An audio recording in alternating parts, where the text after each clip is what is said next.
Почитувани, неодговорноста, неработењето и партиското профитерство на техничкиот министер за внатрешни работи Наке Чулев директно допринесува за зголемување на бројот на ново заболени од коронавирусот.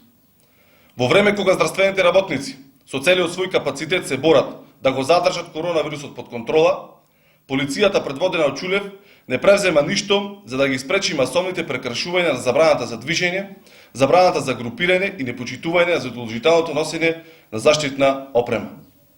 Веќе втор ден Чулев молчи и свесно не презема ништо против неговите сопартици и кандидати за пратеници Петар Ристевски и Ана Лашковска, кои ги прекршија законските уредби за забрана на групирање и носење на заштитна опрема и присуствуваа на јавни настани со масовна посетеност, од кои што самите објавија и слики.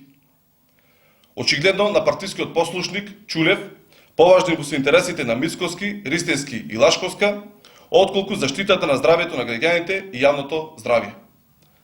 Дополнително, со крајно неодговорната и популистичка изјава дека граѓаните не треба се казнуваат кога не ги почитуваат мерките и задолженијата, Чулев директно поттикна непочитување и прекршување на рестриктивните мерки.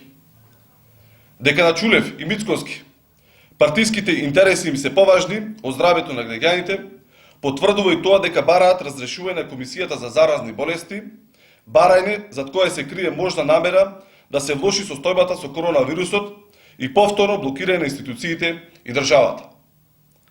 Чулев мора веднаш да понесе оставка, затоа што е злоупотребува полицијата исто како во време на режимот.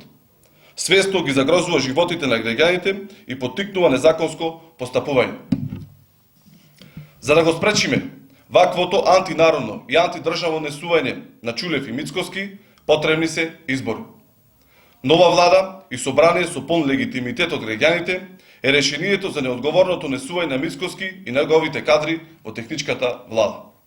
Да обезбедиме институции со полн капацитет, кои ефикасно ќе се справат со последиците од актуелната пандемија, но и ќе бидат подготвени за новиот бран на коронавирусот кој се очекува на есен. Благодарам.